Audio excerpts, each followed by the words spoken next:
Right, we now come to the first statement. I call the Prime Minister, Sir Keir Starmer. Thank you, Mr. Speaker. And with permission, I'll update the House on my recent international engagements and our work to strengthen the security of our continent and our economy. Starting, Mr. Speaker, with the situation in Ukraine, which of course is at the forefront of all of our minds.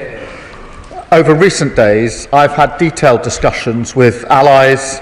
I met the partners of the Coalition of the Willing during the G20, and I've spoken a number of times to both President Trump and President Zelensky, who I spoke to again earlier this morning. Mr. Speaker, we're united in wanting a ceasefire and a permanent end to the horrendous suffering that this war has brought to Ukraine. I have always said our aim must be a just and lasting peace. And both of those words, Mr. Speaker, are important, just and lasting. So, Mr. Speaker, I welcome the continued efforts of the United States to end the war and stop the killing. The initial draft of the 28-point plan included points that were not acceptable, but also some very important elements that will be essential for a just and lasting peace. For example, it sets out steps on security guarantees from the US and partners. This is very significant, and the discussions in Geneva took important steps forward, with progress between the US and Ukraine on an updated peace framework. I can reassure the House that work is ongoing to refine this plan. And Mr. Speaker, we're clear about the fundamental principles here, that Ukraine's sovereignty must be maintained, that Ukraine should be able to defend herself in future, and that matters about Ukraine and its future must be determined by Ukraine. We are clear their voice must always be at the heart of the process, and elements relating to Europe and NATO will need the consent of Europe and NATO members. So there's still a long way to go and a tough road ahead, but we're more committed than ever to this cause and to pushing forward on this process. And that's why, Mr. Speaker, later this afternoon, President Macron, Chancellor Merz and I will convene the Coalition of the Willing, which now has 36 members, to discuss how we can advance the peace process and to discuss how we can continue to keep Ukraine in the fight right now. Because, Mr. Speaker, Ukraine continues to hold the line. They continue to mount a fearless defence of their country. And they deserve not just our respect, but our help and our support. After all, it is not just our values that are at risk here, it's our security too. In addition to targeting energy and food prices, Putin continues to seek to undermine our security, including, Mr. Speaker, by sending Russian ships into our waters. The Royal Navy intercepted 2 Russian ships in our waters in the last 2 weeks. So let me assure the House, we are more ready and determined than ever to protect our territory and protect the British people. As we work towards that end, we will never let up on the support that Ukraine needs, the vital defensive capabilities it needs to protect its people, and the economic pressure that we must continue to mount on Russia to cut off the fuel to their war machine. Mr. Speaker, the urgent need to take Russian oil and gas off the global market was something I discussed extensively at the G20.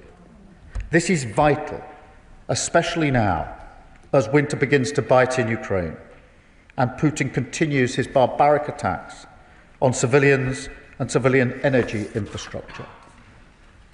Because, Mr. Speaker, as this House knows, and the British people know, there is only one nation that wants this war, only one nation that launched this illegal invasion, and only one nation that deploys a constant barrage aimed at murdering innocent civilians. We saw that again last night, Mr. Speaker, with Russia's strikes on Kyiv. Indeed, in the last week before last night, Russia launched over 1,200 drones and over 60 cruise and ballistic missiles at Ukraine, killing children like 7-year-old Amelia, a Polish citizen, killed alongside her mother by a Russian missile in Ternopil last Wednesday, an attack that took 34 lives in total. And Mr. Speaker, last night, as a family, we celebrated my daughter's 15th birthday. Later, I saw images on the news of a young girl, about the same age, being pulled from the rubble of a building in Ukraine, where her mother had just been killed. It's abhorrent. It's beyond belief. Yet Ukraine lives this same story every night in their cities and every day on the front line, where so many Ukrainians are killed fighting for their freedom.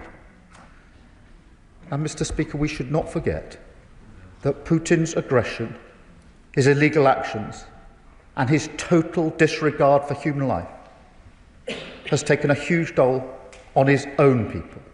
Thousands of Russian soldiers are killed every single day. 100,000 have been killed attacking Donetsk. In total, more than 1 million Russians have been killed or injured, all because of the depraved ambitions of one man. So, Mr. Speaker, we say again, this country will never falter in our support for the Ukrainian people. We will maintain a unity of purpose with our allies, and we will focus on delivering the calm, serious leadership that is needed to advance a just and lasting peace for Ukraine and indeed for the whole of Europe. Mr. Speaker, let me now turn to my broader discussions at the G20. I took the opportunity in South Africa to raise the ongoing and utterly horrifying situation in Sudan. We are working with our partners to break the restrictions on humanitarian aid and demand accountability. We must rally global pressure to stop the slaughter, achieve a sustained ceasefire, and ultimately to deliver a transition to civilian rule. Mr. Speaker, in South Africa, I also chaired the Global Fund replenishment alongside President Ramaphosa, leading the charge in the global fight against AIDS, TB and malaria, work that has already saved over 70 million lives. Yet, Mr. Speaker, malaria still kills a child under the age of 5 nearly every minute. 4,000 adolescent girls and young women still contract HIV every week. And TB remains the world's single deadliest infectious disease, even though we've had a cure for nearly a century. So we will keep driving this project forward because it's the right thing to do and because it helps protect the United Kingdom from future pandemics and health emergencies. Mr. Speaker, a central priority at the G20 was delivering economic security and opportunity, as it is at every international meeting I attend. A strong economy allows us to be strong in the world. Economic security is national security. So, Mr. Speaker, I can tell the House we delivered for the British people this weekend, including deals with South Africa for British firms to upgrade their railways and submarines, a £370 million deal for Rolls-Royce to supply jet engines to Algeria, and a £4 billion deal with Indonesia for new ships, delivering 1,000 jobs in Rosyth, Plymouth and Bristol, and delivering, if I may say, another rebuke to all the people who prematurely wrote off British shipbuilding. Mr. Speaker, we can only achieve these things, we can only deliver for the British people by working with our partners. And I think this is a moment to raise our sights. Mr. Speaker, the House will recall that it was when the global financial crisis struck that the G20 showed its full potential, when my predecessor, Gordon Brown, marshalled a global response to that crisis to protect the savings and finances of the British people. And so, in this moment of growing fragility and crisis around the world, it is time once again to take a more purposeful, unified approach, focused on global growth and stability. I called for a response based on the right balance of investment and fiscal discipline, open markets, reforming the global trading system, and tackling the cost of living crisis. That approach was echoed by the leaders' declaration from Johannesburg. And, Mr. Speaker, I'm also pleased to say that the summit confirmed that the UK will take on the presidency of the G20 in 2027, the first time it's returned to the UK since 2009. It will be a proud moment for our country, part of our work to restore Britain's international leadership, which was neglected for so long. And we will use that presidency to drive the agenda that I've been talking about today, to drive growth and opportunity, to create jobs, cut the cost of living, and fundamentally strengthen the economic security of the British people. That is what we're doing at home and abroad, and I commend this statement to the House. Can we bear note the Leader of the Opposition? Mr. Speaker, can I thank the Prime Minister for advance sight of his statement? We are proud to stand shoulder to shoulder with Ukraine, and our support remains unwavering. Ukraine is battling the most flagrant breach of territorial integrity in Europe in recent times. We must never forget that this war was started by Putin, who is trying to extinguish a democracy on our own continent. It is important that we stand together to defend the principle that aggressors should not succeed. The previous Conservative government led Europe in support for Ukraine. We were the first country to provide modern Western main battle tanks and to gift munitions and Storm Shadow missiles. We led the way on sanctions and trained tens of thousands of Ukrainian soldiers on UK soil. It is now incumbent on this government to leverage British influence at this crucial time for the West. Putin's relentless bombardment of Kyiv and KGB-style negotiating tactics show he is not serious about peace, which is why Russia must not be welcomed back into the international fold without a comprehensive peace agreement. So will the Prime Minister rule out support for readmitting Russia to the G7? We all want this terrible war to end. And as the Prime Minister rightly said, elements of that draft 28-point plan were unacceptable. Conservatives are clear that the blanket surrender of Ukrainian territory would mean rewarding Putin's unprovoked aggression. What is the government's position on reports that Ukraine's territorial integrity is on the table? Because if Putin is seen to emerge stronger from these negotiations, all our potential adversaries will be emboldened. Be in no doubt, Mr. Speaker, the axis of authoritarian states is collaborating to destabilize the West, aided by China, with Iran providing weapons and North Korea providing troops for Putin. It is precisely for these reasons that the government must continue to work extremely closely with the US and to understand their objectives. Parties like the Lib Dems and the Greens, who are encouraging us to decouple from the US, are putting their anti-American prejudice above national security.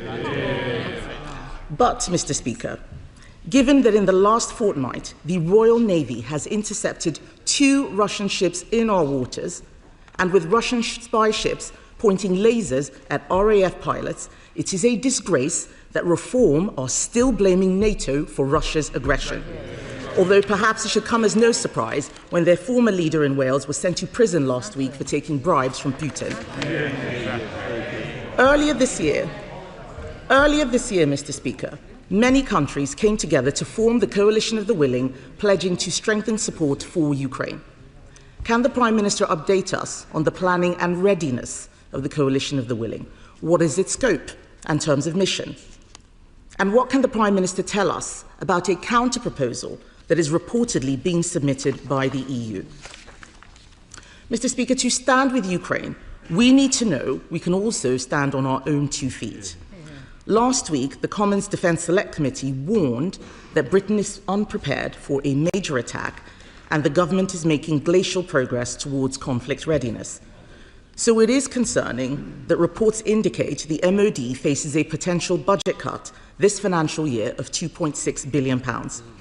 Can the Prime Minister confirm whether this is true or false? Meanwhile, the EU is reportedly demanding nearly €7 billion for the UK to buy into its defence fund.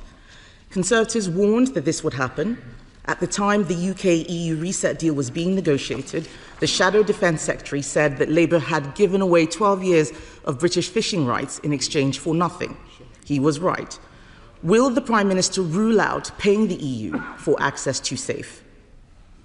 Mr. Speaker, it is extremely disappointing that Europe is still buying Russian oil and gas. Moscow should be denied safe harbours for its tankers and profits, and Europe should ban Russian oil and gas sooner than its current 2027 deadline. I believe the Prime Minister agrees with that sentiment, so what pressure will he put on European countries to stop them buying Russian oil and gas? Mr. Speaker, the UK's genuinely world-leading support has made a material difference to Ukraine's ability to fight back against Russia's illegal invasion, support that I will remind the Prime Minister began under the Conservatives. Let's not forget that in 2022, Russia thought it could capture Kyiv and subjugate Ukraine within days. So let's wake up and face that threat from Russia.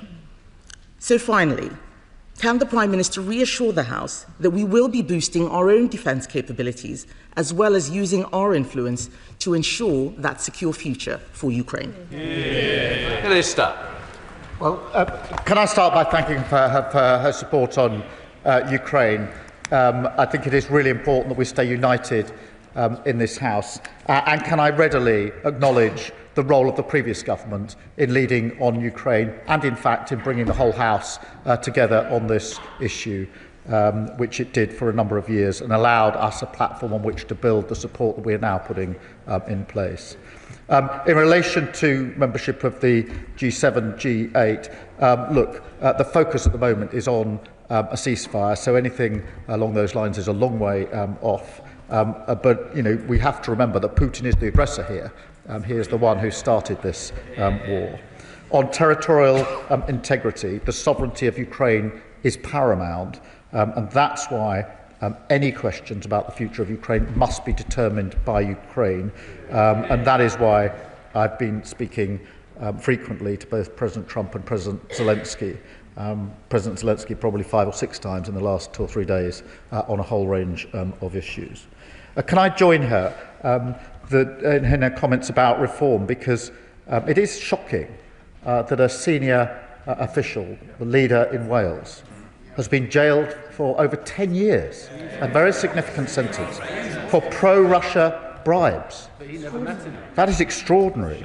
And that is why I say, and I say again, there should be that the reform leadership should have the courage to launch an investigation. How on earth did that happen in their party? And what other links are there? But today, and this statement and the question across the House will reinforce once again that reform with their pro-Putin approach would have absolutely no role in bringing allies together on important issues across the globe. Mr. Speaker, she asks about the coalition of the willing. 9 months ago, President Macron and I brought the coalition of willing together. There are now 36 like-minded countries that meet and discuss frequently and align our positions and our support. That is a considerable achievement, and we have plans in relation to security guarantees, in relation to air, sea and land. Mr. Speaker, on the text of the agreement that's being worked on in Geneva, there was an intensive discussion about this, as she would have expected at the G20, involving a number of key allies, both the E3 plus key coalition of willing allies, and the strong consensus was that we should work with the text that's in existence, unacceptable although some parts of it are, because other parts are essential, rather than a different text, and that is the process that's going on in Geneva, and I think that's the right approach. On defence spending, I've made my position clear, and it goes with the strategic review of defence as well as to how we take that forward. The safe negotiations are going on with the EU in the usual way, and one of the commitments I made in relation to our reset with the EU was that we would do it by quiet diplomacy rather than shouting from megaphones across the channel. On oil and gas, she asks, and this is really important, we are taking every opportunity to have extensive discussions to take Russian oil and gas off the market. This has to be done across Europe. It has to be done beyond Europe. There are discussions I've had beyond Europe on this issue. It is vital that we press ahead, and we are doing so and taking every opportunity. But can I return to where I started? I do genuinely think it's important in this House that we're united on Ukraine. The only winner, if we divide on party political grounds, will be Putin. And I again recognise the work and the lead that the previous government took, which I was proud to support in opposition. I'm proud to take that forward as Prime Minister. I'm grateful for the support that we're getting from the opposition. Chair of the Select Committee, Dame Emily Thornberry. Mr. Speaker, can I begin by complimenting the Prime Minister on his work on the international stage? But ask him, is he aware that yesterday a statement was put out by the 22 chairs of the Foreign Affairs Committees from parliaments from across the whole of Europe, and we made it clear that we are united in the belief that Ukraine's sovereignty is not just vitally important for brave Ukrainians, but it is vital for the continued security of Europe too. And so we are very pleased to hear from the Prime Minister when he assures the House that any plan that is to be agreed will be nothing about Ukraine without Ukraine, but can he also assure the House there will be nothing about Europe without Europe? Well, can I thank her for her question, but also reassure her I did see that letter that was put out yesterday. And she's absolutely right that this conflict affects Ukraine's sovereignty, but it also affects the whole of Europe, including the United Kingdom, both in our values and our security, and materially in relation to things like the cost of living and the price of energy. Nothing about Ukraine without Ukraine, nothing about Europe without Europe, nothing about NATO without NATO are key principles that sit behind the work that we're doing. Daisy Cooper, Deputy Leader of the Liberal Democrats. Thank you, Mr. Speaker, and may I thank the Prime Minister for advance view of his statement. If this is the endgame for Putin's illegal and murderous war, then we have one chance to get it right. One chance to safeguard the future of Ukraine and one chance to safeguard the future of Europe. The stakes could not be higher. Many of us fear that President Trump is gearing up to betray the rights of Ukrainians. Ukrainians who have fought valiantly in the face of war crimes, torture and the abduction of thousands of children. The White House has tried to deny that Trump's original 28-point plan was a Russian wish list, but that is precisely what it was. We Liberal Democrats welcome the statement from the Prime Minister that Ukraine's sovereignty must be maintained. So when the Prime Minister speaks with the Coalition of Willing this afternoon, will he relay that all major parties in this House agree with him in unequivocally ruling out any proposals that limit Ukraine's sovereignty to defend itself now or in the future must be ruled out, including its right to join defence alliances like NATO? Mr. Speaker, will the Prime Minister also offer his support and that of the Coalition of Willing to join President Zelensky for any future negotiations with President Trump, so President Zelensky doesn't have to suffer the indignity of being bullied by Trump on his own once again, and so that Europe can show a strong and united stand? Mr. Speaker, the Prime Minister is absolutely right to request that Reform UK conducts an investigation into pro-Russian bribes. Can I ask the Prime Minister whether he will also then commission a second Russia report into Russian interference in our democracy? My honourable friend for Bicester and Woodstock has brought forward a bill enabling the unilateral seizure of Russian state assets in the UK. Can the Prime Minister confirm whether in his discussions with G20 partners he has secured any progress on plans to seize those frozen Russian assets, and if not, why not? Mr. Speaker, on Sudan, will the Prime Minister use his role as the penholder for Sudan to take the lead at the United Nations to secure and enforce a countrywide arms embargo? And finally, the Prime Minister did not mention China, despite reports that the Prime Minister met with the Chinese Premier at the G20. The apparent imminent approval of Chinese super embassy would be a moment of shame for this government. So will the Prime Minister block this application and summon the Chinese ambassador to make clear that we will not accept Beijing's efforts to spy on our parliament, nor will we accept their efforts to intimidate and harass Hong Kongers in our communities. Well, can I start by thanking her for her support in relation to Ukraine support, which is important, and certainly I'll make a point this afternoon at the Coalition of the Willing of expressing how united this House is in relation to the key principles. In relation to her point about President Zelensky, we are, I think, the closest ally of Ukraine in terms of respected and trusted, and that is why not only have I spoken intensively and extensively to President Zelensky over many months and years, but in particular over the last few days, a number of times, sometimes a day, including this morning, in order to do what we can to guide this into the right place. In relation to reform, I completely agree with her comments. It is extraordinary that in this chamber we're having a debate about a war which Russia has perpetrated on Ukraine, and a senior member of Reform is convicted of pro-Russian bribes. In relation to interference with democracy, it is of deep concern. On the assets, look, we are having extensive discussions about this, including at the G20 and elsewhere, in relation to what more can be done, and making progress. It's not straightforward, as she will know, but it is the subject of very extensive discussions to see what more we can do. And in relation to, well, firstly, the Chinese Premier, let me just be clear. I said hello and shook the hand of the Chinese Premier at the G20. We're in the Leaders' Lounge together, and it would have been a little bizarre and discourteous not to have done so, but we didn't actually engage in any substantive discussion. She raises the question of the embassy. That's obviously a quasi-judicial decision that will be taken in accordance with those processes.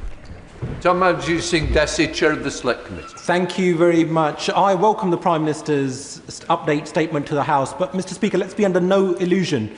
President Trump's originally proposed peace plan is humiliating and unpalatable to the Ukrainians, would actually be detrimental to our own European security, and would reward the invading, annexing aggressor.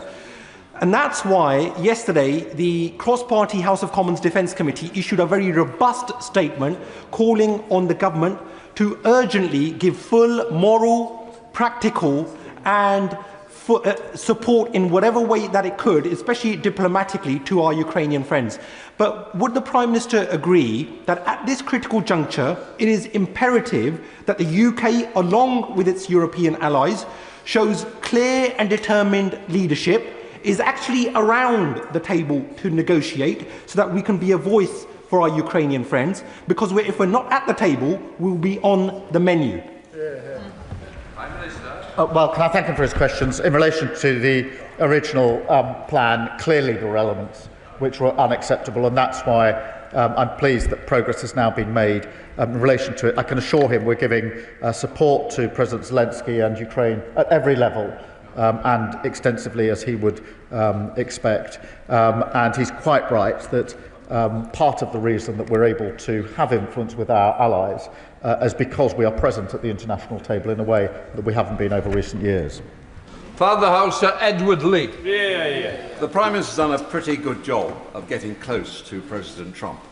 Can he convince him that to reward the tyrant bear with land he's already taken is bad enough, but it would be utterly egregious and appalling to allow him, the bear, the ruthless bear, to take land he hasn't even taken yet in Fortress Donbass? And it would make Ukraine utterly defenceless, just as we allowed Czechoslovakia to be utterly defenceless when we forced them to give up the Sudeten land 85 years ago. Well, look, can I agree with him in terms of the very idea of negotiating land which hasn't been taken in nearly 4 years of a conflict and has cost tens of thousands of lives is so obviously unacceptable that it shouldn't be put forward or seen as a serious proposition, and I agree with him wholeheartedly on that. Alex Sobel. Mr. Speaker, I thank once more the Prime Minister for his hinting support for Ukraine and that nothing can be done for Ukraine without Ukraine. In the last few moments, media sources in the US have reported that Ukraine has agreed to the peace proposal brokered by the Trump administration. I know the Prime Minister will not have the detail of that, but if this is the case, I know we're in a statement now, will he come back and give the House the full details of what has been agreed by Ukraine, US and potentially Russia? Yes, of course I will. From my discussions with President Zelensky this morning, I'll need to look precisely at that, but I suspect it won't be the whole of the agreement that needs to be reached, because obviously the discussions so far have been predominantly Ukraine-US. Obviously there are European elements that are important, NATO elements that are important, that need further discussions, and of course none of this has been back to the Russian side yet. So I'll have a look at the report and look behind the headline. If there is anything material to report, I'll of course do it. My own sense is that it'll probably be progress on the Geneva exercise rather than the agreement of all elements. Sir John Whitting. If it is the case that Ukraine has agreed to a proposal which has been brokered by the United States, would the Prime Minister agree that if it is acceptable to Ukraine, then it must be made acceptable to Russia, and that we need to exert every possible pressure on Russia through increased military support, sanctions and use of frozen assets in order to make them accept a ceasefire? Well, I certainly agree with that wholeheartedly, and we'll see what has been. I suspect it's the version that emerged from Geneva yesterday that may be being talked about. But of course the next step is Russia, and we need to exert every pressure, whether that's capability, whether it's in relation to the assets, or whether it's oil and gas, which we've been bearing down for a considerable period of time. Stella Crease. I'm sorry, it's just not the rules of the House, and somebody who's got more establishment in here. Straight after, by all means, if it's related to this, but please, we have the rules of the House, and the rules of the House come first.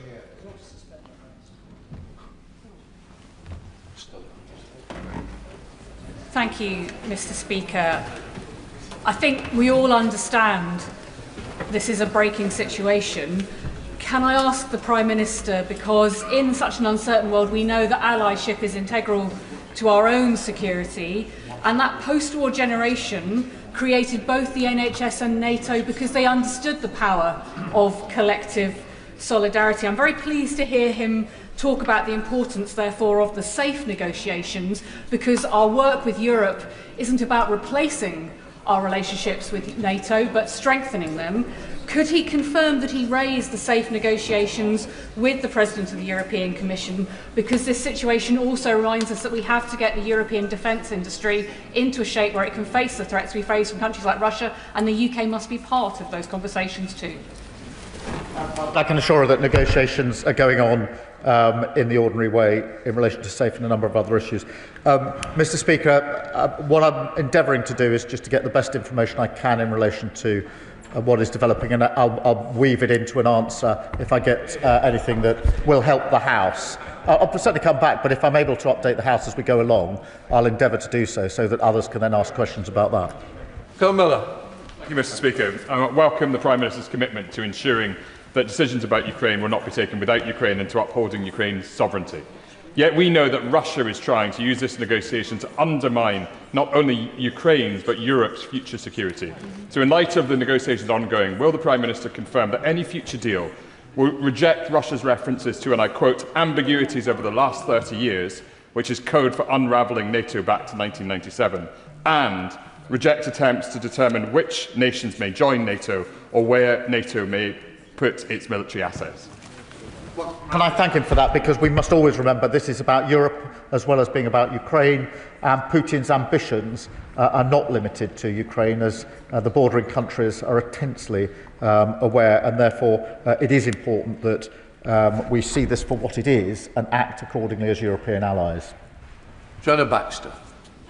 Mr. Speaker, I appreciate this is a developing situation, But we do know that at least 19,546 children from Ukraine have been stolen by Russia, sent to over 400 locations across 8 time zones.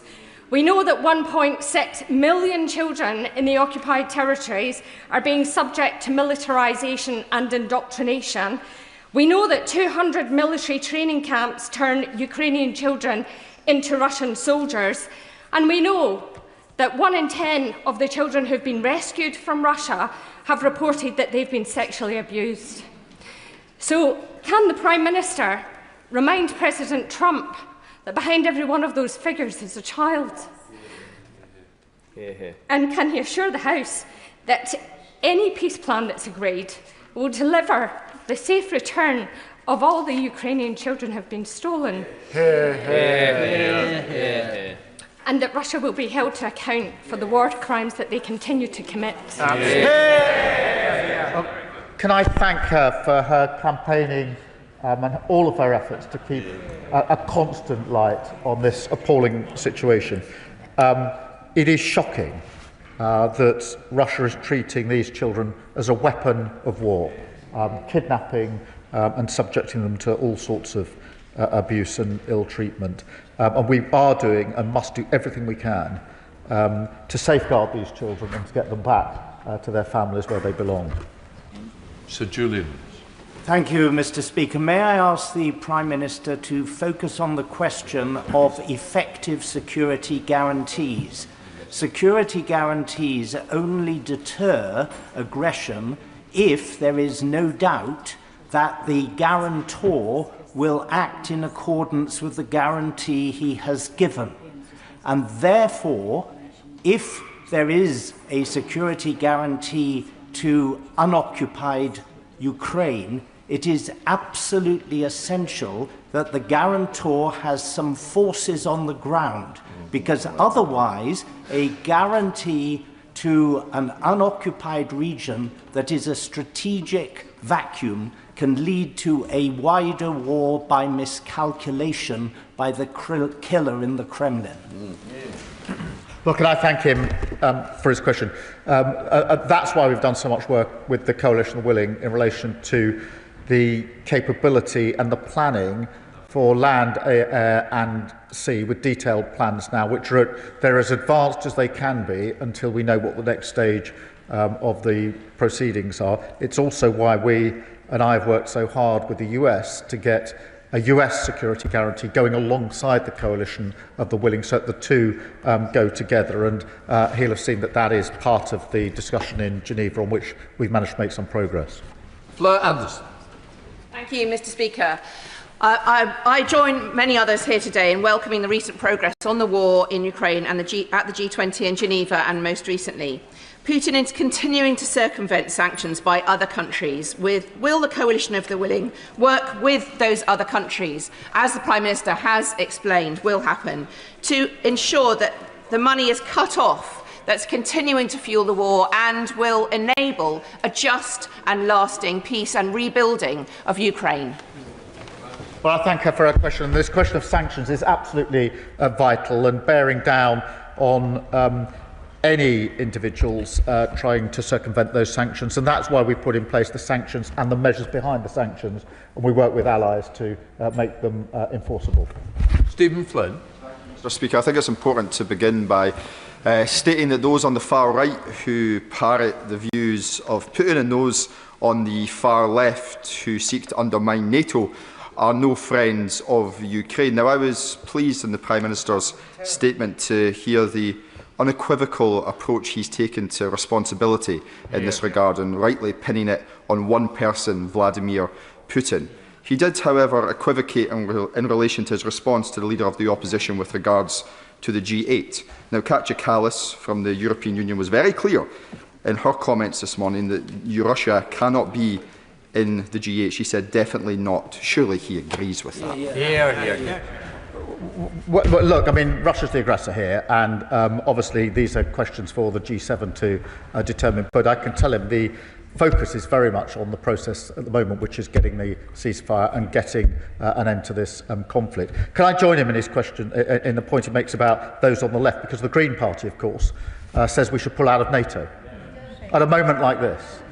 They also say, by the way, that they would make renting a property landlords unlawful, but selling drugs lawful.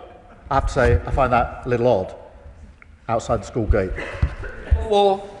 Thank you, Mr. Speaker. Last week in Rochdale, I joined our proud Ukrainian community to mark the Holodomor, which was Stalin's forced famine of millions of Ukrainians in the 1930s. There's a modern-day Holodomor been going on in Ukraine thanks to the drone strikes and airstrikes of Putin's regime. So does he share my disgust, absolute disgust, at the treacherous actions of the former leader of Reform in Wales, who had lined his own pockets with cash from the Russian regime? And does he agree that Reform UK's refusal to carry out a full investigation just proves they really are Putin's poodles? Well, can I agree with him? This is clearly a really serious case. If any other party would want to investigate to assure itself that how did this happen? This is not a minor transgression. This is something that's now been visited with a 10-year sentence because it undermines our country. Surely the Reform leadership would want to know, how did that happen on their watch? And also, what other links are there between their party and Russia? No wonder they're Putin-friendly. How on earth could they respond to a situation like this? There's no point standing up and saying you support Ukraine if within your own party you are pro-Russian. Sandra Mitchell. Thank you, Mr. Speaker. The Prime Minister's role in marshalling European cooperation is essential and very welcome. Would it not be obscene and unconscionable for any country, indeed one that is one of the permanent five at the United Nations, that has invaded their neighbour, murdered its citizens, to get away with it, to profit from it, let alone rejoining the G7?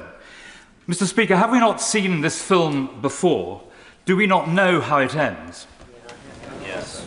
I'm grateful for him for raising this. That is why it is really important that we make the case for and ensure that it's a just and lasting peace, because we have seen this before. We've seen agreements brokered before without security guarantees, with the inevitable result that Putin will go again. And that's why, in relation to all of the principles I've been operating on, setting up the coalition willing, and in all my discussions, it's got to be a just and lasting peace. It's got to be one that actually deters Putin from doing this again, because we know that without that deterrence, without those consequences, he has the ambition to go again, and he will go again, and we must guard against that. Uma Kumaran. Thank you, Mr. Speaker. Can I thank the Prime Minister for his steadfast leadership on Ukraine? My constituent, Roxolana, is one of the tens of thousands of Ukrainian families with a loved one missing under special circumstance. Families who don't know if their loved ones are detained, a prisoner of war, or even alive. It's likely Russia has not notified the ICRC on the status of thousands more prisoners of war. Yeah. On behalf of Roskolana and of all the Ukrainian families I met this weekend at St Mary's Ukrainian School, can the Prime Minister assure this House that the UK will support every effort to ensure that Russia complies with international humanitarian law regarding the treatment and identification of prisoners of war who are their loved ones and their families? Prime Minister. Well, can I thank her for raising this and also for her work bearing down on this, in particular the meeting she had at the weekend. This is a really serious issue. We are raising it with our allies. It is further evidence of the total disregard that Russia has for any of the principles of war, even in an unjust war, and we will continue to bear down on it. Gavin Robinson. Mr. Speaker, over the last 18 months, the Prime Minister has shown himself to be influential and purposeful at significant times in this crisis. So I thank him for that. Mr. Speaker, whilst events may be superseding the statement this afternoon, there are some principles that should not change. Aggression must not be rewarded. Violence should not pay. There has always been an alternative to violence. But when the Prime Minister says rightly that there should be a just and a lasting peace? Does he recognise that it may be difficult to sell a lasting peace to the people of Ukraine if so-called allies are forcing President Zelensky to accept an encroachment on his sovereign territory, and that those allies should be robustly defending Ukraine rather than allowing so-called friends to allow the loss of territory? Well, can I thank him and give him my assurance that I'm acutely aware of the need for this to be a lasting peace for Ukrainians. That is a large part of my discussion with President Zelensky as to how we bring that about. But I'm extremely mindful of the fact this has to be just and lasting for the Ukrainians who didn't start this war, don't want this war, have suffered hugely under this war, and need to be reassured that if there is a peace, it is going to last, and they're not going to be subject to the same thing in just a few years' time. Nia Griffith. Indeed, Madam Deputy Speaker. Well, I very much commend my right honourable friend's efforts to engage our allies in support for Ukraine. And does he agree that resolve, unity and support from the West is absolutely vital to give Ukraine the guarantees that it needs for a lasting peace? And how optimistic is he, therefore, about the resolve and commitment that he will secure from the Coalition of the Willing later today? Well, I'm grateful to it. I'm very confident about the assurance from the Coalition of Willing because we've already agreed plans between the countries and the Coalition of Willing that are as advanced now as they can be until we know the next stage of the process. Obviously, what I want to ensure is that that is forged or welded together with US guarantees alongside of the Coalition of Willing, which will be then the strongest possible guarantees. Richard Ford. Thank you, Madam Deputy Speaker. The Prime Minister welcomed the inclusion in the 28-point peace plan of security guarantees. Point 10 of the proposed plan says if Russia invades Ukraine, it would lead to a decisive, coordinated military response. Who would coordinate that response, and what does the Prime Minister anticipate would be the UK's part in it? I thank him for his question. Without going to the details, but the plans that the Coalition of Willing have drawn up are about capability and coordination and command structures, and therefore a huge amount of military work has gone into exactly how that would operate in practice. So these aren't simply countries saying, here's some capability that I'm prepared to put on the table, as it were. They're military plans capable of being put into effect when they're needed. Joe Powell. Thank you, Madam Deputy Speaker. Can I thank the Prime Minister for all his efforts on ramping up the economic pressure on Putin, including oil and gas and the shadow fleet. On the $300+ billion of Russian sovereign banking assets in the West, we know there are a few holdouts in the European Union who don't want to mobilise this loan backed by those assets as a down payment on reparations. Could he update us on what progress has been made to get that over the line and get that money moving? Well, I thank him, and a proposal has been put forward in relation to how the assets could possibly be used. Obviously, that does require a high level of agreement by various interested parties. That's why extensive discussions are going on as to how we can make that progress. But there's no pretending that it's simple and straightforward. It isn't, but that shouldn't stop us trying to make further progress. Sir Roger Gale.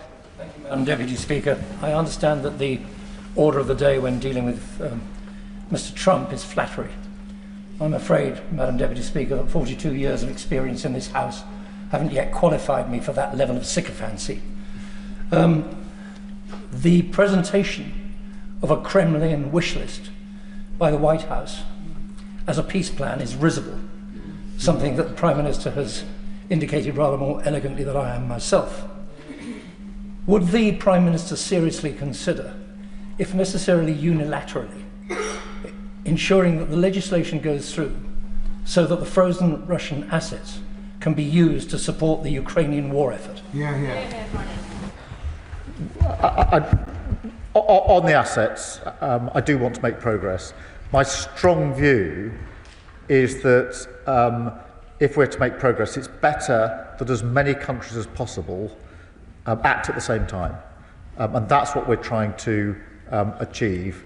If we do that, obviously, we will take whatever steps are necessary. But at the moment, my focus is on those discussions to try to progress this discussion, which has been difficult and fraught with risk, but nonetheless, there is a willingness, I think, to move forward on it. And then other discussions I had in the margins of the G20 were with countries outside of Europe to see whether they will act at the same time along with us if we get that far, because I do think it's important to do so. Alex Barras-Curtis. Thank you, Madam Deputy Speaker. Madam Deputy Speaker, I'm very proud to represent Cardiff West in this place. Nathan Gill, the former leader of Reform UK in Wales, was elected to serve the people of Wales in the European Parliament. But as we now know, he served not only himself, but the interests of Russia, having admitted not one, not two, but 8 counts of bribery, and is now serving 10.5 years in imprisonment. So I know the Prime Minister will join me in condemning this treachery, but will he also join me in demanding that the leadership of Reform UK, who unfortunately typically can't be present here today, launch that independent investigation into this act of treason? Well, he puts the point very powerfully, and it must be uncomfortable to hear this for the Reform Party. This is completely undermining our national security. It can't be right for a political party represented in this House to simply close their eyes and ears to this. There has to be an investigation. There has to be a level of reassurance that there aren't other links to Russia within the Reform Party and how this came about in the first place. And so his question is very good. It should be deeply uncomfortable for Reform MPs to be sitting in this House, hearing this, knowing they're sitting on their hands and doing absolutely nothing about it. Richard Tice. Thank you, Madam Deputy Speaker. May I remind the House that last year I personally donated a 5-figure sum, bought a pickup truck, filled it with first aid supplies, and drove it with other friends and colleagues to Ukraine and donated it to the brave soldiers of Ukraine. So my support and Reform support for Ukraine has been rock solid, Prime Minister, throughout. And it is important that this House is united, which it is, Madam Deputy Speaker. And last week, when the 28-point plan emerged, we rejected it immediately. Just yesterday, Prime Minister, I was with a Ukrainian delegation, and we were talking specifically about the leverage that the European nations has with regard to the frozen assets, the majority of which, of course, are here in Europe. So would I urge the Prime Minister, amongst all of the noise, to utilise that leverage, because that, I think, is one of the most powerful negotiating points that the West has against the vile dictator Putin. Well, Mr. Speaker, he could have stood up and said that Reform's seen sense and decided they will have an investigation in relation to what happened in this bribery case. And I don't doubt that he drove and personally committed in relation to support. But the simple fact is this: you can't be pro-Putin and pro-Ukraine. You have to decide between the two, and Reform is pro-Putin, and that is why they undermine. Well, they've just been convicted, a 10-year sentence for bribe, for what? Taking pro-Russian bribes. It couldn't be clearer than that, and an unwillingness to say we need to investigate how on earth that happened. Can he not see the inconsistency in what he's saying? Rachel Maskell, and then I'll be calling Steve Darling. Thank you, Madam Deputy Speaker. It is feared that the brutality in El Fasher will only intensify and also spread to Tooele and beyond if international action isn't convened and focused on the resolutions that are needed, not least to stop the incursions with drones supplied via the UAE and mercenaries as well. Could the Prime Minister say more about what happened in South Africa to put that focus which is necessary, and what the next steps are to stop the expansion of the atrocities we're witnessing in Sudan? Can I thank you for raising Sudan, because what was an appalling situation is even more appalling over recent days and weeks, and we discussed it pretty extensively in the G20 and support the work that the Quad is doing in relation to this, and that is aimed predominantly at a ceasefire and the provision of humanitarian aid. This is the worst humanitarian situation in the world, and bringing about a better resolution. Madam Deputy Speaker, can I just do my best to update the House in relation to the news? As I understand it, and this is coming to me secondhand, so I'm not, if this turns out to be not entirely accurate, I hope the House will forgive me. I'll come back and correct the record. But my understanding is this is not a new agreement. It is Ukraine confirming they're happy with the draft that emerged in Geneva yesterday, which of course doesn't cover the question of territory. So my best understanding is this is a confirmation of basically what came out of Geneva, that it isn't a new set of proposals or agreements in any way. So I think that's what it is. If I get more information, I'll update the House and we can discuss it in due course. Steve Darling. Thank you, Madam Deputy Speaker. The Prime Minister talks of having extensive discussions about limiting the export of oil and gas from Russia. This is the engine that is driving the machine of the war effort from Russia.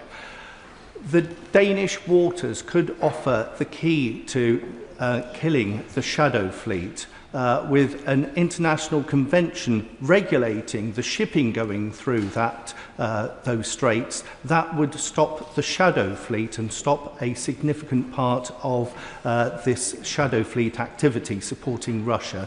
It would also drive environmental support for this area with the stronger regulations with this convention.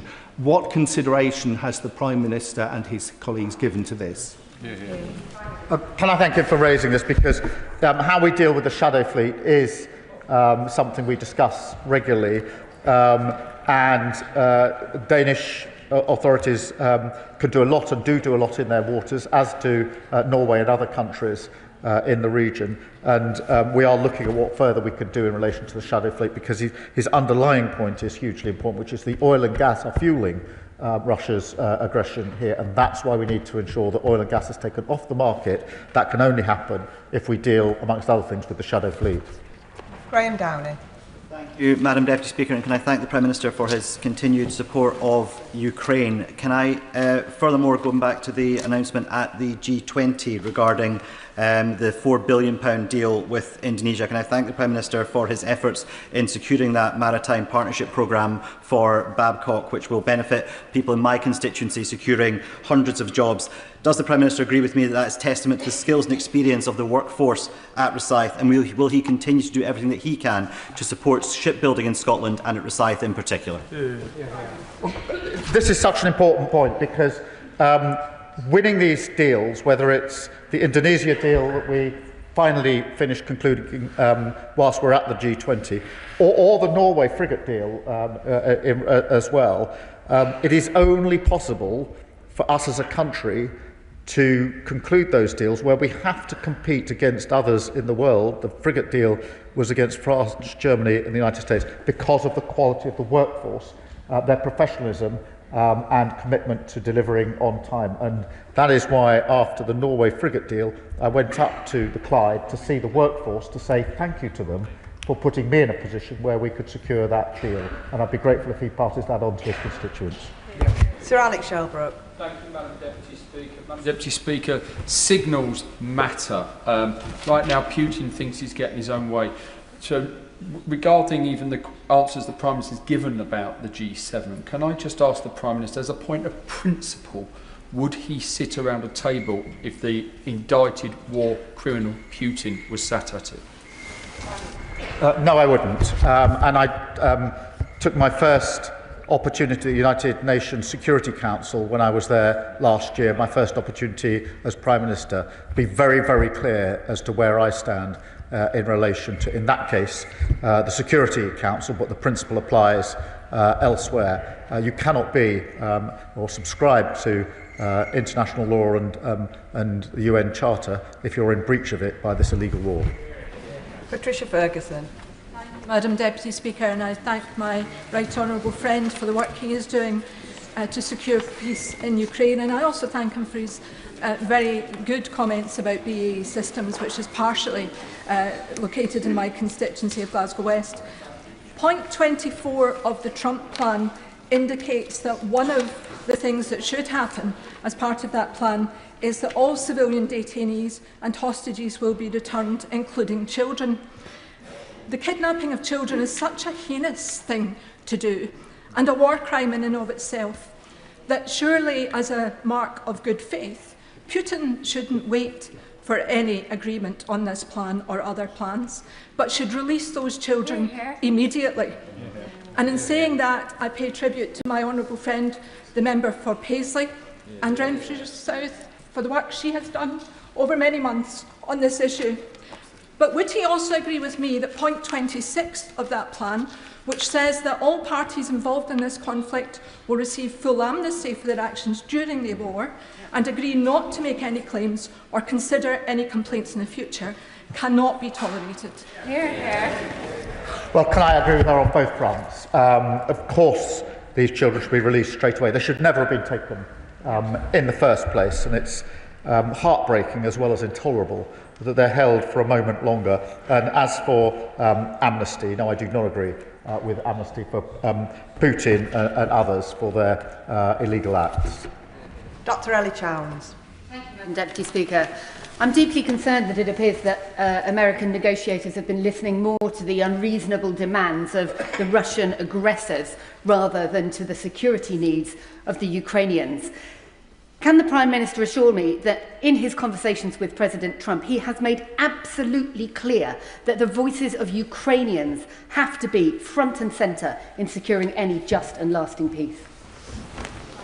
I can assure her that in all my discussions, the principles I set out to the House, that matters on the future of Ukraine must be for Ukraine, have been the guiding principles in everything that we've done.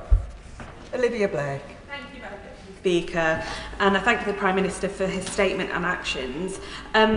If we do achieve peace, which we're all hoping we do, the efforts to rebuild Ukraine cannot just be about infrastructure.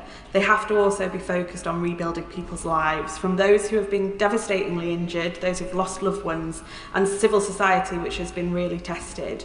What will the UK government do to make sure that there is the funding and support in place to allow not only the rebuilding of buildings, but the rebuilding of civil society?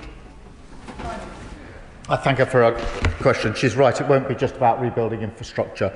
It will be about the rebuilding of society. And that's why I was really pleased last year to sign the 100-year agreement we had with Ukraine, which was intended to and does show that this isn't an agreement just for the duration of the conflict, but is something that goes well beyond the conflict to the lasting relationship that I hope we will have between our two countries. David Mundell. Thank you, Madam Deputy Speaker, and I was very pleased that the Prime Minister also mentioned Sudan, and we can't be blind to Russia's malign interest there or indeed across the Sahel. But can I ask him specifically what discussions he had with Prime Minister Modi about his approach both to Russian oil, but also to what appear to be his overly friendly social media posts towards President Putin? Well, I won't disclose all the details of my discussions, but he can rest assured that the principles that I've set out to the House guide me in all of those discussions. Rupert Hook. Thank you, Madam Deputy Speaker. I thank the Prime Minister for his statement and updating us all while this is obviously a fast-moving situation. Last week at the OSCE, we harrowingly heard from our Ukrainian counterparts how 20,000 children have been abducted by Russia since this war began. So can I ask him again to reiterate that in the just and lasting peace that we all seek, that they are at the centre of all this, and to send a clear and immediate message, as Pink Floyd might have put it, hey, Putin, leave those kids alone.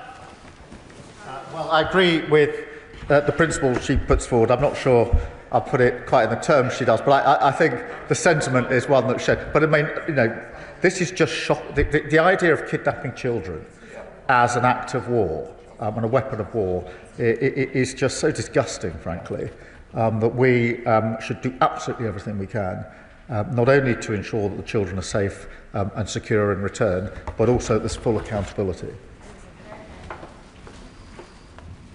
Matt Pritchard.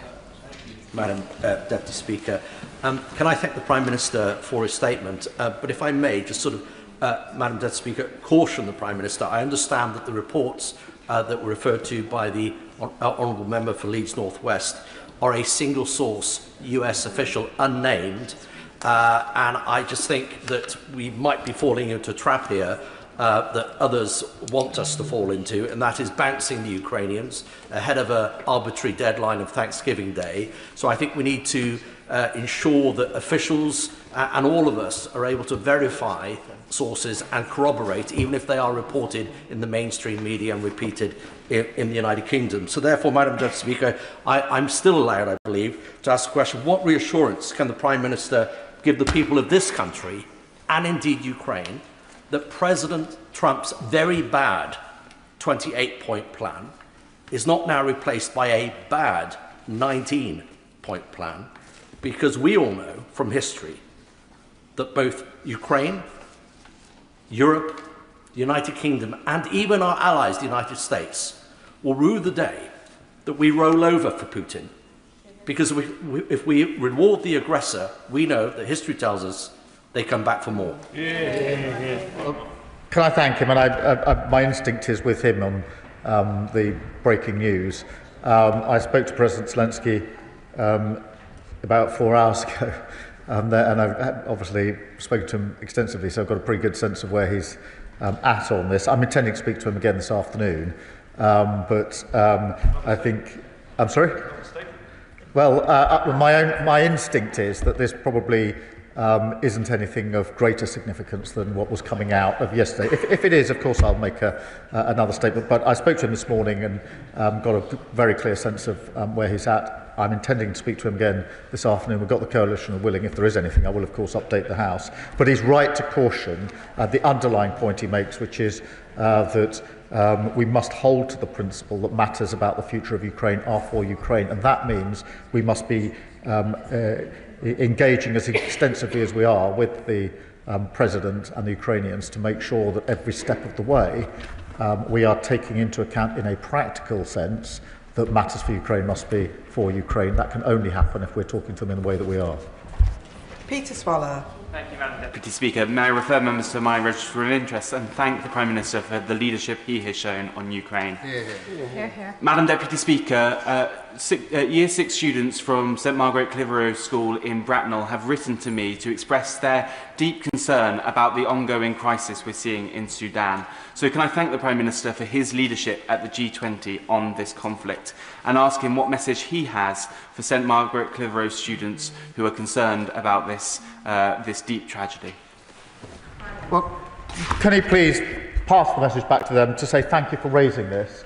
It is important that they've done so, and the fact that they raised it with him means it's been now raised through him on the floor of this House, so they're directly inputting into our democracy and accountability, and assure them that we are working with partners to bring about an end to the appalling situation in Sudan, the biggest humanitarian crisis in the world, and not just of recent days and weeks, but for a very long time, just simply worse and more intense, and that if we could reassure them we're doing everything we can with partners to bring an end to this awful situation, and thank them for their input. Claire Young. Thank you, Madam Deputy Speaker. The Prime Minister referred to Putin's barbaric attacks on civilian energy infrastructure. What discussions has he had with his G20 counterparts about learning from Ukraine's experience to protect energy supplies and infrastructure from Russian hostile action?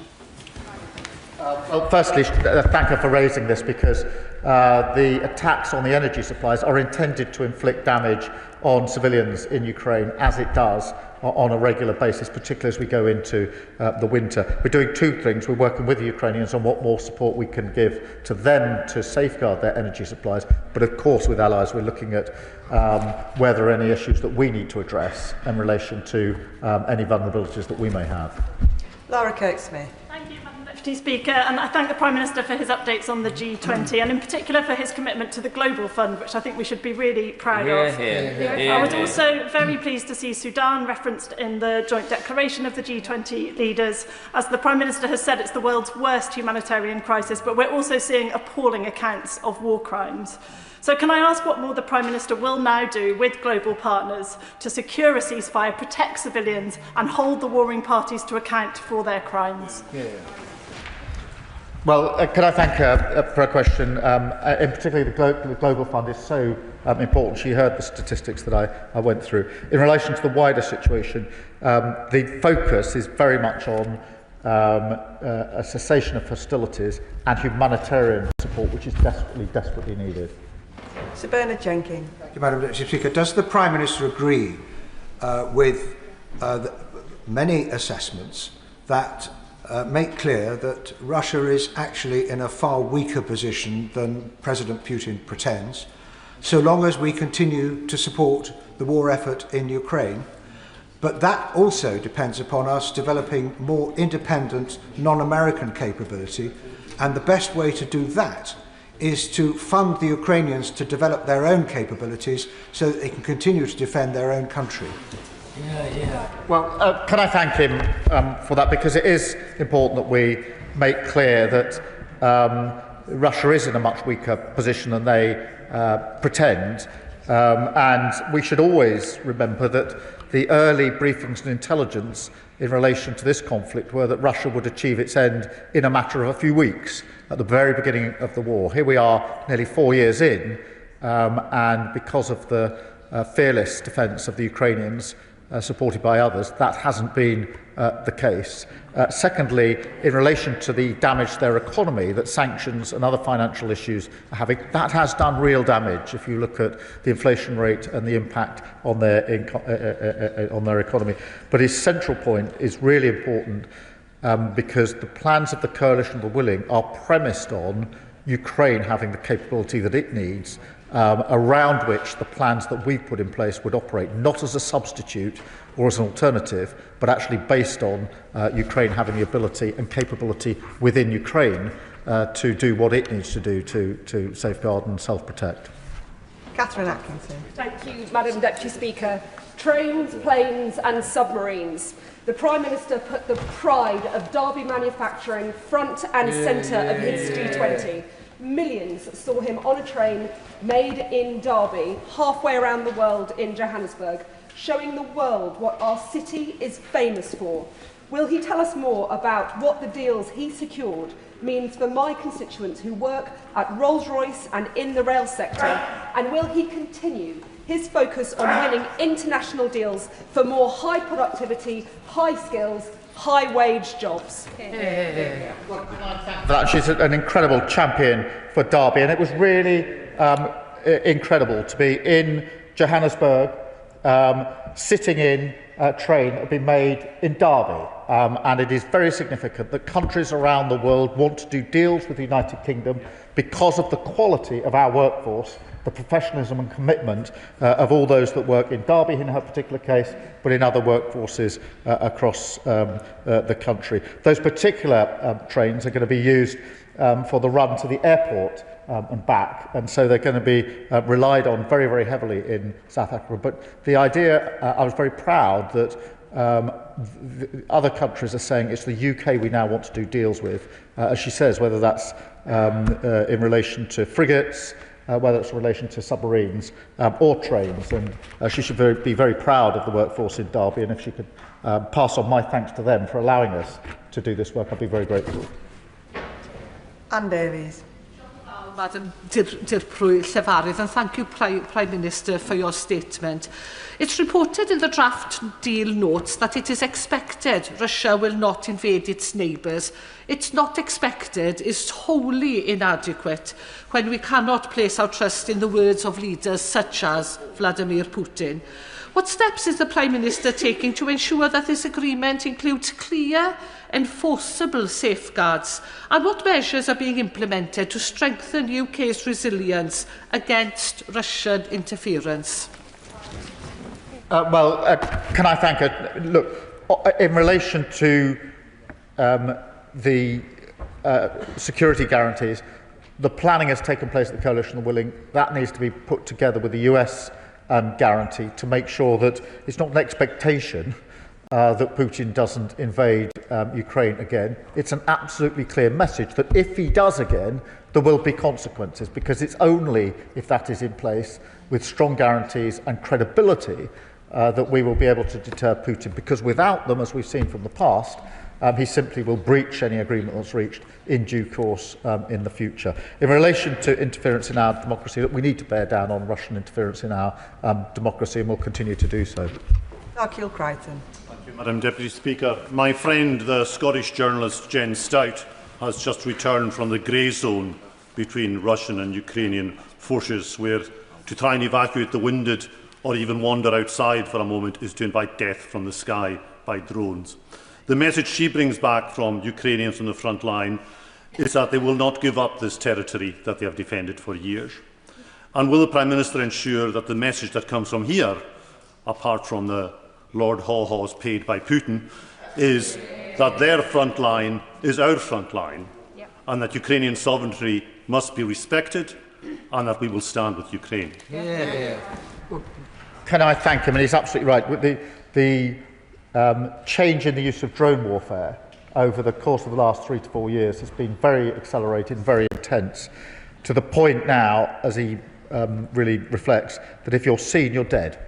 And that is the effect of drone warfare, and everybody on the front line absolutely understands that. Tens of thousands have been lives have been lost defending particular lines, in Donetsk in particular. And I will never forget visiting a hospital in Kyiv where I met those that had been burnt very badly on the front line and were receiving treatment in those hospitals, which was a very poignant reminder of the impact this is having on Ukrainians. And it is no wonder that they are not going to give that up after so much sacrifice. Sir Desmond Swain. What indication was there that Putin would accept even the earlier iteration of this agreement? Very good question. Well, I'm not able to say, because I've not been involved in any discussions with Putin as he would have expected. But I mean, the main thing is to be clear that the draft was not acceptable in a number of respects, but did have essential elements which are going to be required, which is why the work is being done to ensure that we get to a place that is acceptable to Ukraine and then can be used as a basis, I hope, of some sort of negotiated outcome. John Slinger. Thank you, Madam Deputy Speaker. I strongly welcome the Prime Minister's emphasis on a just and lasting peace. Does he agree that while it is noble to want the fighting to stop, in any conflict this can always be achieved by giving in to the aggressor's demands? And history shows that this is not peace, it is appeasement. Does he further agree that Ukraine must not be forced to give up its territory and long-term security needs, not only for their defence, but because this would weaken the very principles of sovereignty and the rules-based system, endangering us all? Can I agree with the principles he set out and assure him that I'll make the point at the meeting of the coalition this afternoon that I always make when we meet, which is, whilst we are working for peace and trying to put in place security guarantees, we must not let up on keeping Ukraine in the fight now. It is a big mistake, and I do worry that because of the hope of peace, it is always possible that the focus goes off the fact that Ukraine needs support now to stay in the fight, and we must never lose that focus. Robin Swan. Thank you very much, Madam Deputy Speaker. The Prime Minister's statement says that Putin continues to seek to undermine our security. So when a deal is done to the satisfaction of Ukraine, can the Prime Minister give this House an assurance that the defence and the preparations for our security against Putin, because he won't give up, will continue in regards to the work that we continue to do? I can give him that reassurance, but I'll give him the reassurance that we won't wait until there's some agreement in place to ensure that. We're taking those measures now. Jim Dixon. Thank you, Madam Deputy Speaker, and on behalf of my constituents, can I congratulate the Prime Minister in demonstrating UK leadership by supporting the Ukrainian government and President Zelensky to turn the 28-point peace plan, which very much appears to have been authored by Russia, into a much more acceptable 19-point peace plan, which clearly needs to be built on. Does the Prime Minister agree with me, and again the majority of my constituents who contact me, that it's vital the UK and Europe remain absolutely steadfast in their support for Ukraine to achieve a lasting and just peace? Well, I do agree with him and his constituents, and we are doing everything we can to ensure that. It is remarkable that through the coalition of willing, which is mainly European countries, but not just European countries, Japan and Canada and Australia were centrally involved in our discussions over the weekend, there's been such a singular purpose in supporting Ukraine. Ben Oxyjector. Thank you, Madam Deputy Speaker. And I appreciate that this statement might be being outpaced by events outside of this chamber. But negotiating this peace deal with Russia seems to be at odds with nearly 4 years of steadfast military support. The overriding message is that the rules-based order means nothing, that will acquiesce to countries that breach sovereign borders, and actions no longer have consequences. The Prime Minister may as well be waving a piece of paper at Heston Aerodrome. The message this sends to our adversaries, and specifically the message it sends to China, is that the West will be too weak to take action if China invades Taiwan. He mentioned earlier that Russia will face consequences if it invades again. So when he says a just and lasting peace, what consequences will Russia face for their current actions, or can they act with impunity? We had a pretty good tone up until now, but I'm not here waving some piece of paper. I'm working with Ukraine to try and bring about a just and lasting peace for them. And with other countries, we all want a just and lasting peace. It's not just going to happen if we don't have negotiations. So we have to have those negotiations with clear principles about accountability and with very, very strong security guarantees. But he's really not doing this House a service to undermine a really serious effort by international partners to bring about a just and lasting peace. It's very easy to speak in this House. It's much harder in practice to negotiate an end to a conflict on just grounds. We will do so, as we've done so from beginning to end, as the last government did, in all fairness, by being clear that we are the closest ally of Ukraine, the most supportive country, and I'm very proud that that's the approach we've taken in this House. Jonathan Brash. Thank you, Madam Deputy Speaker. The Prime Minister rightly said in his statement that Putin continues to seek to undermine our security. Efforts that were aided and abetted by Reform's Nathan Gill when he took Russian bribes. He is a traitor to this country. Can I ask the Prime Minister how plausible he thinks it is that that would be an isolated incident? And does he think that Reform's refusal to investigate their own party and find out how many more Putin puppets and traitors lurk there tells its own story? The way I would put it is this: if the leadership of Reform were confident that there are no other pro-Russia activities and links in their party, they would surely want to have the investigation. The very fact that they won't look at this tells me that they're not confident of that and they don't want any of us to know about it. Deputy Speaker, will the Prime Minister reassure my constituents in Yeovil that he will oppose any peace deal that rewards Russia for its aggression, whether that is carving up Ukraine's territory or allowing Russia to join the G7, because if Putin gets what he wants, this will never end? Well, I can reassure his constituents that we'll absolutely fight for a just outcome and a lasting outcome, and he can tell his constituents that we're working very, very closely with the Ukrainians on this, as we've always done, supporting Ukraine for as long as they may need. Chris Vins. Thank you, Deputy Speaker. And I thank the Prime Minister for his statement today and his continued leadership on a global scale, particularly in terms of Ukraine. Can I also welcome his statement with regards to the investment this government is going to put into the Global Health Fund? And I absolutely recognise the importance of tackling HIV, tackling malaria and tackling TB. But can I put a personal plea in for my Harlow constituency, Anne Stryker, Paralympian and a polio victim, to continue to lead on the world stage in the eradication of polio? We are so close, but global conflicts like Ukraine obviously meaning that we're seeing more incidents of polio in future. He's a proud champion for Harlow, and I'm very pleased that he's raised polio in that context and linked it to his constituency, because we mustn't lose sight of the devastating impact of polio, of HIV, of AIDS and TB, and they're having a devastating effect across the globe, and they are a threat to us as well if we don't act. Dr Danny Chambers. Deputy Speaker, I thank the Prime Minister for his reaffirming his commitment to the Global Fund. I actually secured a backbench business debate about that last week, so we really do appreciate that. The Army Training Regiment in Winchester trains about 20% of new recruits, puts them through the basic training, and I was actually there last week at the passing out parade. It is scheduled to close next summer in 2026, and the replacement facilities in Perborough are not due to open until 2030 at the earliest, although we've heard that's going to be delayed. Will the Prime Minister review this decision? Because a 4-year gap between one facility closing and another opening when we're rightly trying to increase troop numbers doesn't really make sense to anyone. Can I thank him for raising that issue? And I haven't got the details to hand, but what I will do is make sure that in written form I get him a full answer in relation to the points he's raising. Sammy Wilson. Thank you, Madam Deputy Speaker. And I know that many of the Ukrainian refugees in my constituency have welcomed the continuity